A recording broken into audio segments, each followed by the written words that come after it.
Hi, I'm Robert Osborne, and I'm back with Alton Brown, star of Good Eats and the author of the upcoming book, Feasting on Asphalt. Welcome back, Alton. Thank you very much. Little plug for the book here. I don't mind that. Okay.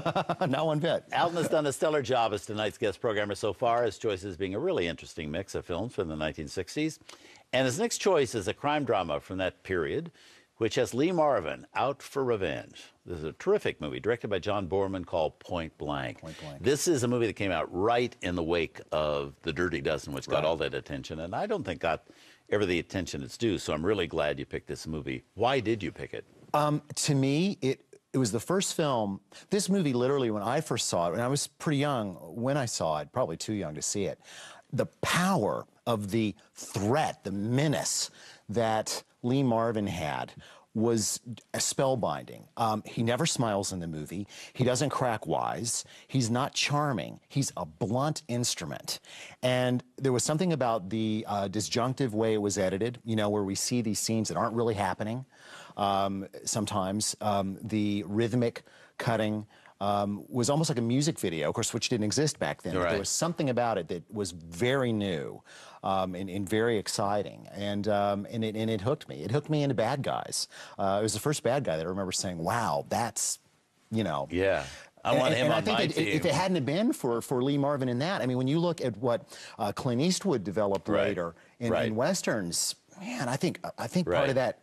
You know, Clint may have been at home like this, putting together The Man with No Name, you know. And I don't think there were many people could be scarier on screen than Lee Marvin and maybe Charles Bronson. I mean, when they were unsmiling, they looked so tough, and so they played that so well.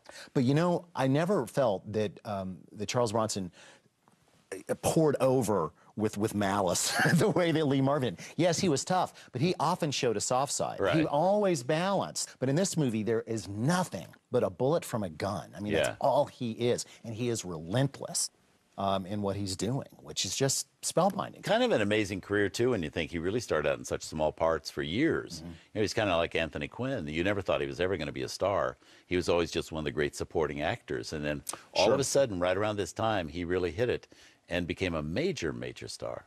Big star. Of course, you know, he had things like, you know, Liberty Valance behind him and things like that. But small parts But a small part. Strong. But, and you looked at him and thought, well, there's a specialist, you know, right there. But, and I guess that it really was Dirty Dozen that changed that for him. Yeah, absolutely. Know? One of the ultimate guy flicks. I still cry every time I see that movie. The end. That's pretty sad. So let's have a look. Here's the film with the cast that includes Angie Dickinson, Keena Wynn, and Carol O'Connor, long before he ever started on All in the Family.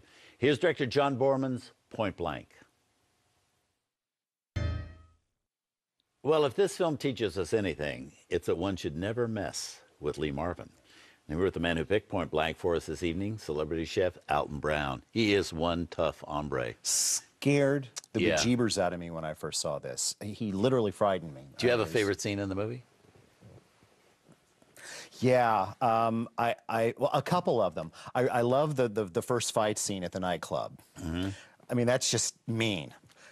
He punches a guy in the crotch. Okay, I'd never seen that happen before in a movie. That was pretty devastating. Not kind. It's not a kind thing to do.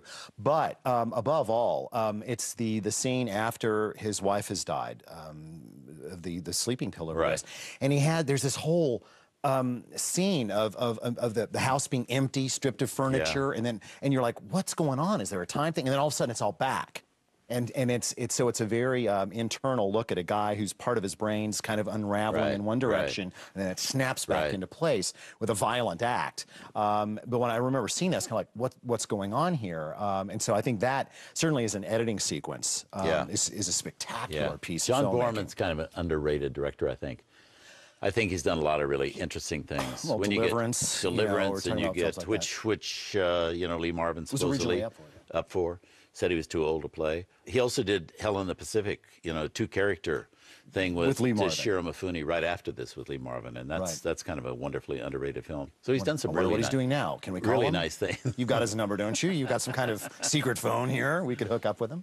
Now, since you've been introduced when you were a kid to this movie, did you love this kind of tough movie after that? I think what I liked, I mean, sure, and I was a big Pack and Paw fan, a fan of films about guys and girls that were living very much in a different society from us, with their own sets of rules, their own codes, not like us. I didn't want to be like that, but was certainly attracted to watching those kinds of stories.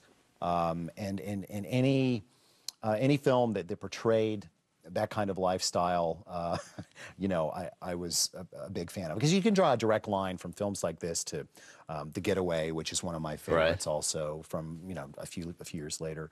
And so, yeah, this was my first introduction to that kind of character, and have enjoyed it ever since. Although, you know, now I can look at it with slightly different eyes. There's still a lot of appeal there. Yeah. Well, isn't that why we go to movies? You know, to take us into another world. Sure, but you know, very don't... often that's a world now populated by special effects and explosions. Yeah. This, Not you know, very little is interesting. going on pyrotechnically in this movie, except watching Lee Marvin. You know, the scene, watching him walk down that terminal at LAX, you know, cut with all those other scenes. It's hair-raising. I mean, it's powerful stuff. Yeah, it is. Well, let's move on. Up next, Alton's going to be back to talk about his final pick of the night. Sorry to hear that. Me too. Only one more. This one, a much-discussed murder mystery from the late Michelangelo Antonioni.